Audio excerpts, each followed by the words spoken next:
updated pre-treatment for PCOS in 2023. We will discuss PCOS prevalence, diagnosis, long-term sequelae, and lifestyle management.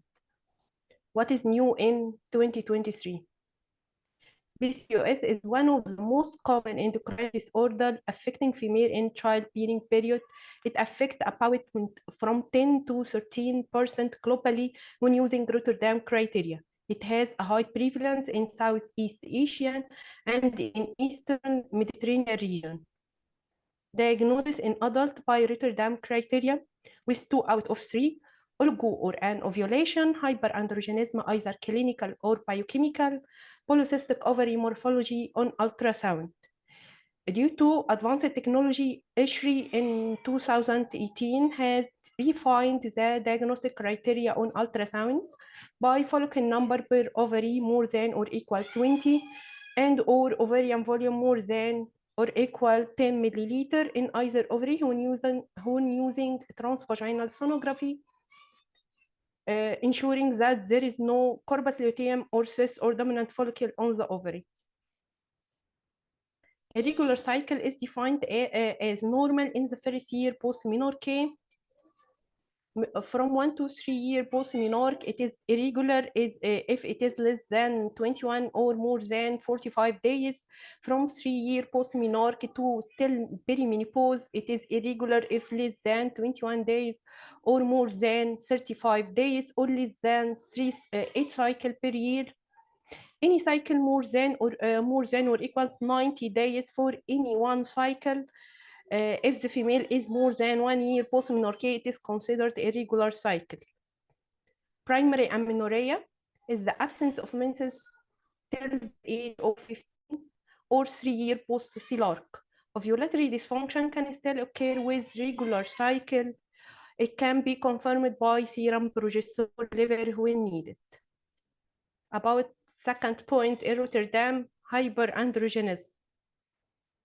Biochemical hyperandrogenism has a great value in patient with no or minimal signs of clinical hyperandrogenism, especially Hirschsprung. Both total and free testosterone level should be used for assessment. If testosterone isn't elevated, androstenedione and DHEA it should be asked, but with poorer specificity.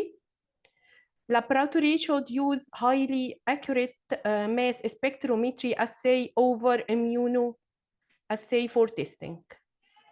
Combined oral contraceptive pill can cause increase in sex hormone binding globulin and decrease in gonadotropin-dependent androgen production. So it should be withdrawn for at least 3 months before considering assessment of androgen level. There is a limited rule for repeated androgen measure for ongoing assessment. If androgen level is markedly elevated, other causes of hyperandrogenemia should be excluded as ovarian or adrenal, neoplastic growth, congenital adrenal hyperplasia, Cushing syndrome, and iatrogenic causes. Clinical hyperandrogenism, Hirschsprung is considered highly predictive of biochemical hyperandrogenism. Androgenic alopecia or female pattern hair loss and acne are a weak predictor for clinical hyperandrogenism. What about ultrasonographic criteria for polycystic ovary in 2023?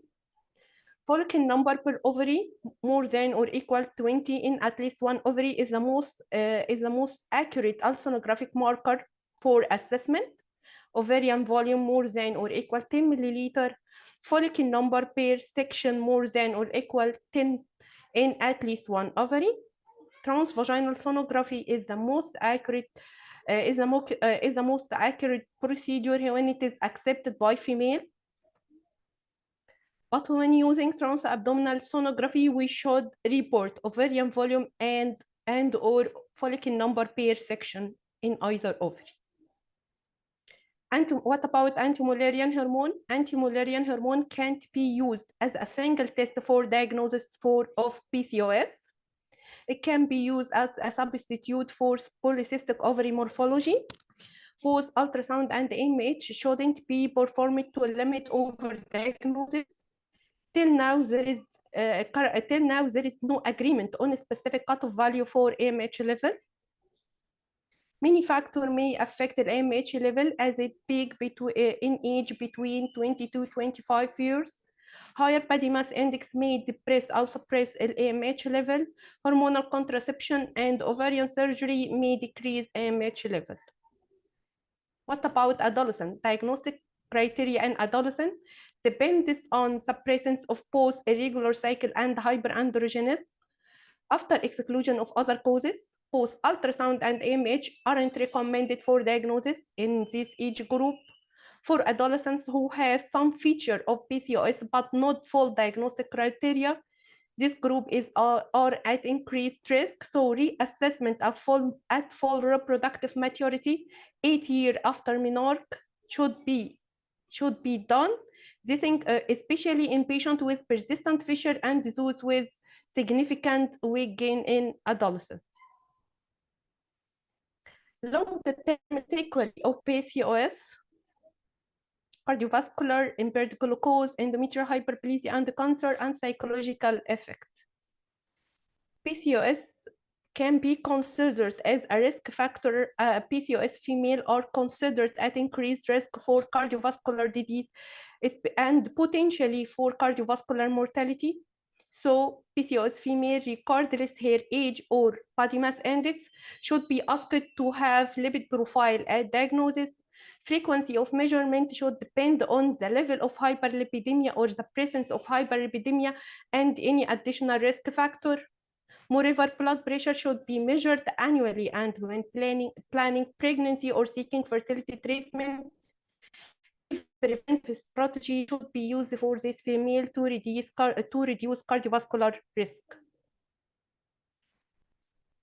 Regardless body mass index and age, PCOS female are at increased risk for impaired fasting glucose, impaired glucose tolerance, and type 2 diabetes. So in all adults and adolescents with PCOS, glycemic assessment should be used at diagnosis. And the reassessment should be done from 1 to 3 years according to additional risk factor present. 75-gram oral glucose tolerance test should be asked and should be used as the most accurate test for assessment. If it can't be performed, fasting blood glucose and or hemoglobin A1C may be used but with reduced accuracy. Oral glucose tolerance test should be done in female planning for pregnancy or seeking fertility treatment. If the female doesn't do it before conception, it should be done in the first prenatal visit and repeated again at 24 to 28-week gestation. Insulin resistance is a pathophysiological factor associated in PCOS, till now not recommended in routine care. There is higher risk for endometrial hyperplasia and endometrial cancer in PCOS female. However, the overall chance of development of endometrial cancer is low, so routine screening isn't recommended.